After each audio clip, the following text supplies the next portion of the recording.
जोहार साथियों, मैं मुकेश बिरुआ, आपका मेरे इस चैनल में स्वागत है। आज हम बात करने जा रहे हैं एक ऐसे विषय पर जो सीधे हमारे भोजन, हमारी संस्कृति और हमारे पूर्वजों के ज्ञान से जुड़ा है।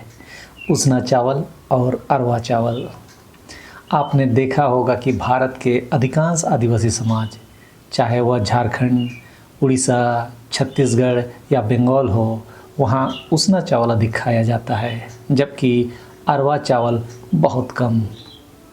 लेकिन सवाल यह है कि क्या दोनों के पोषण में कोई फ़र्क है?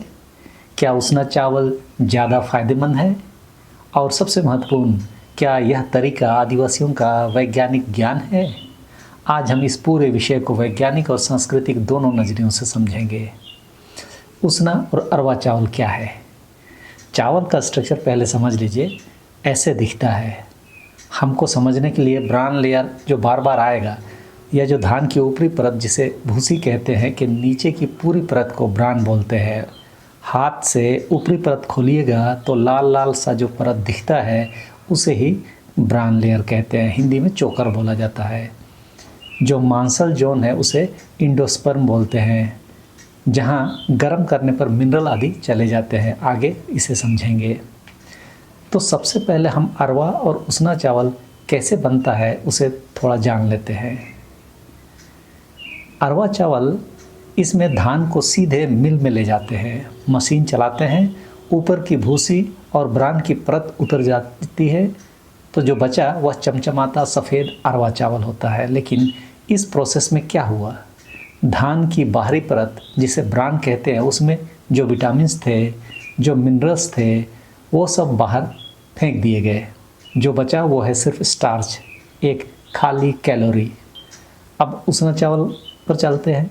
आदिवासी समाज का जो तरीका है वो इस तरीके से है। जो पहला स्टेप होता है, इसमें भिगोने का काम होता है। धान को पहले 6 से 12 घंटे पानी में भिगोया जाता है। दूसरे स्टेप में भाप देना या उबालने का काम किया जाता है। उस गीले धान को पार्शियली या तो भाप दी जाती है या पानी में उबाला जाता है। तीसरा स्टेप, फिर धान को धूप में सुखाया जाता है। और चौथा स्टेप, तब जाकर सूखे धान को कूटते हैं ढेंकी में और आजकल तो मिल में। बस इतने से फ़र्क से यही धान, यही चावल एक पूरी तरह अलग खाद्य पदार्थ बन जाता है। अब समझते हैं कि इस गर्म करने की जो प्रोसेस है, साइंटिफिकली उसमें क्या क्या होता है। पहला तो विटामिन्स का माइग्रेशन होता है। जब धान को गर्म पानी या भाप मिलती है तो ब्राउन लेयर में मौजूद वाटर सोल्यूबल विटामिन्स, खासकर विटामिन B1 जिसे थायमिन कहते हैं, और विटामिन B3 जो नाइसिन बोला जाता है, पानी के साथ अंदर की तरफ यानी इंडोस्पर्म में माइग्रेट कर जाते हैं। और जब मिलिंग होती है, धान की कुटाई होती है, धान से मतलब चावल अलग करने की प्रक्रिया की जाती है, तब ब्रान निकलती है। तो ये विटामिन्स अब इंडोस्पर्म के अंदर लॉक हो चुके होते हैं, वो बाहर नहीं निकलते, बाहर नहीं जाते। अरवा चावल में यही नहीं होता। ब्रान निकाली तो विटामिन्स भी गई। अब 100 ग्राम पके हुए चावल की तुलना करने पर हम पाते हैं थायमिन या विटामिन B1 उसना चावल में 0.25 मिलीग्राम लगभग होता है, जबकि अरवा में 0.07 मिलीग्राम, यानी कि 3 गुना ज़्यादा। उसी तरह नायसिन यानी कि B3 उसना चावल में 2.9 मिलीग्राम, तो अरवा में 1.6 मिलीग्राम, लगभग दोगुना। आयरन का कंटेंट भी उसना में ज़्यादा होता है, क्योंकि यह ज़्यादा आयरन रिटेन कर लेता है। इसका मतलब उबालने से कोई नया पोषक तत्व नहीं बनता, लेकिन पोषक तत्व सुरक्षित हो जाते हैं क्योंकि अंदर की परत में चले जाते हैं। यानी अरवा चावल पोषण जल्दी खो देता है, जबकि उसना चावल पोषण को बचा कर रखता है। दूसरा क्या होता है, स्टार्च जेलेटिनाइजेशन होता है। यह बहुत महत्वपूर्ण है। जब मतलब गाढ़ा होता है ना, वो अंदर का इंडोस्पर्म, बीच वाला हिस्सा आप गर्म करेंगे पानी के साथ तो थोड़ा गीला हो जाएगा, तो उसी को जेलेटिनाइजेशन कहते हैं। जब धान को हीट मिलती है तो अंदर के स्टार्च ग्रेन्यूल्स जेलेटिनाइज हो जाते हैं, मतलब वो पके हुए जैसे हो जाते हैं, गाढ़े हो जाते हैं, पर पूरे नहीं पकाए जाते। इसका नतीजा क्या होता है, जब आप उसना चावल खाते हैं तो आपका शरीर उसे धीरे धीरे पचाता है। ग्लूकोज धीरे धीरे ब्लड में जाता है। ग्लाइसेमिक इंडेक्स को आप देखेंगे तो इसमें अरवा चावल में 64 से 72 होता है, जो बहुत ज़्यादा हाई ग्लाइसेमिक है, और उसना चावल में 38 से 55, इसे लो ग्लाइसेमिक बोलते हैं। मतलब उसना चावल खाने से ब्लड शुगर वो स्पाइक नहीं करता जो अरवा से होता है। उसना चावल धीरे धीरे शुगर रिलीज़ करता है, जो कि डायबिटिक के लिए बेहतर है। इसलिए जिस आदिवासी समुदाय में उसना चावल खाने की परंपरा है, वहाँ हिस्टोरिकली टाइप 2 डायबिटीज़ की दर बहुत कम रही है। तीसरा है प्रतिरोधी स्टार्च या रेजिस्टेंट स्टार्च बनता है। जेलेटिनाइजेशन, जो हल्के पकने के बाद गाढ़ा होने वाले की प्रक्रिया के बाद जब चावल ठंडा होता है, एक और चीज़ होती है, कुछ स्टार्च रेजिस्टेंट स्टार्च में बदल जाता है, यानी वो पचता नहीं बल्कि आपके आंत के बैक्टीरिया के लिए प्रीबायोटिक का काम करता है। ये विशेष प्रकार के फाइबर या कार्बोहाइड्रेट होते हैं जिन्हें मानव शरीर पचा नहीं पाता। ये पेट में मौजूद अच्छे बैक्टीरिया के लिए भोजन का काम करते हैं, जिससे उनकी वृद्धि होती है और पाचन और आंत का स्वास्थ्य सुधारता है। ये प्राकृतिक रूप से कई पौधों पर आधारित खाद्य पदार्थों में पाए जाते हैं। उसना चावल में यह रेजिस्टेंट स्टार्च अरवा से ज़्यादा होता है, मतलब बेहतर आंतों का स्वास्थ्य, बेहतर इम्यूनिटी। चौथा क्या चीज़ होता है, फाइटिक एसिड में कमी होती है। अब ये क्या है, देखिए भिगोने के प्रोसेस से एक और फ़ायदा होता है, फाइटिक एसिड कम होता है। फाइटिक एसिड एक एंटी न्यूट्रिएंट है जो आयरन और जिंक को एब्जॉर्ब होने से रोकता है। भिगोने से यह टूट जाता है, जिस कारण से मिनरल्स की जैव उपलब्धता बढ़ जाती है। अब आदिवासियों ने यह तरीका कहाँ से सीखा होगा? अब सबसे रोचक सवाल है ये कि इस टेक्निक की खोज कैसे हुई? क्या किसी ने बैठकर एक्सपेरिमेंट किया था या यह नॉलेज नेचुरली डेवलप हुई? पहला थ्योरी ये कहता है कि प्रकृति से ऑब्जर्व किया गया। आदिवासी समाज हजारों साल से जंगल और खेत के करीब रहा। उन्होंने ऑब्जर्व किया होगा कि जो धान किसी वजह से बाढ़ से, ओस से या नदी किनारे गिरकर पानी में भीग गई और फिर धूप में सूखी, वो धान ज़्यादा टिकाऊ रही, उसे कीड़े कम खाए, वो ज़्यादा समय तक सुरक्षित रही, और जब खाई तो पेट ज़्यादा देर तक भरा रहा। यह ऑब्जर्वेशन से हैबिट और हैबिट से ट्रेडिशंस बन गया होगा। दूसरा थ्योरी कहता है स्टोरेज और जीवन रक्षा का ज्ञान। उसना चावल का एक और बड़ा फ़ायदा है प्रिजर्वेशन या संरक्षण। गर्म करने से धान में मौजूद एंजाइम्स और फंगी इनएक्टिव हो जाते हैं।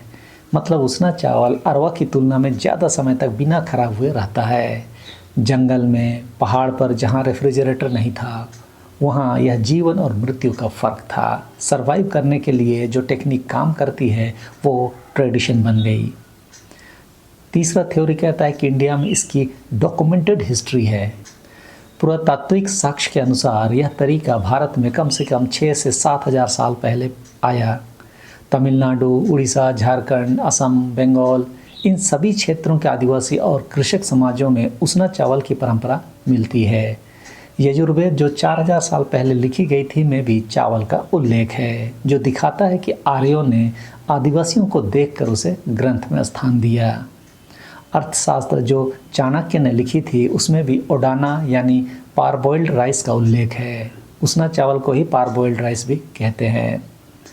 और ग्लोबल पर्सपेक्टिव में देखें तो बांग्लादेश हुआ, श्रीलंका हुआ, म्यांमार, वेस्ट अफ्रीका के पार्ट्स, सब जगह पारबॉइलिंग की परंपरा इंडिपेंडेंटली डेवलप हुई या कन्वर्जेंट एवोल्यूशन है। अलग अलग सिविलाइजेशन ने एक ही समस्या का एक ही सॉल्यूशन खोजा।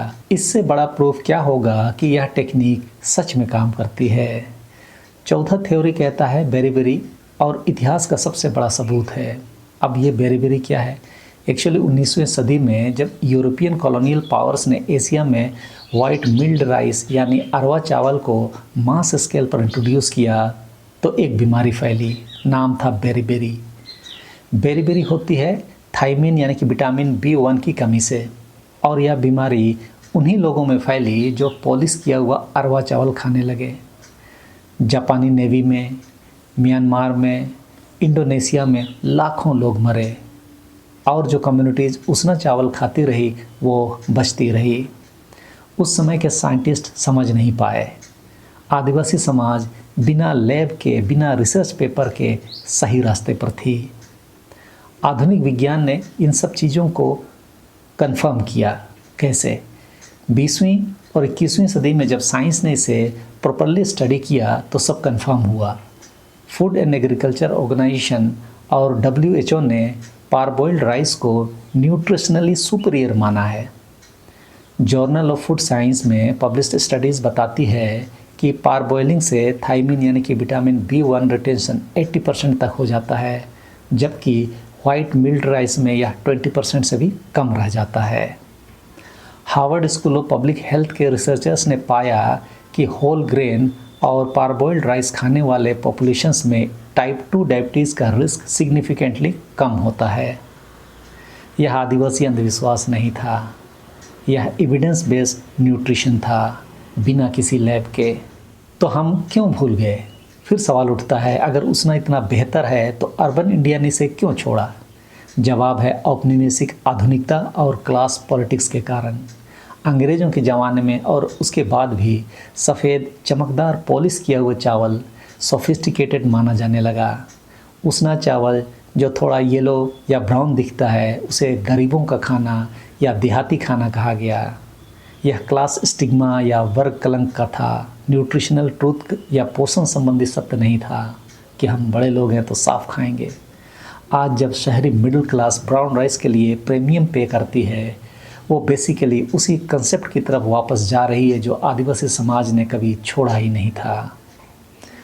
और वो आदिवासी दादी जो बिना किसी न्यूट्रिशनिस्ट के सिर्फ अपनी परंपरा से उसना चावल खाती है, वो आज के किसी भी हेल्थ इन्फ्लुएंसर से ज़्यादा समझदार है।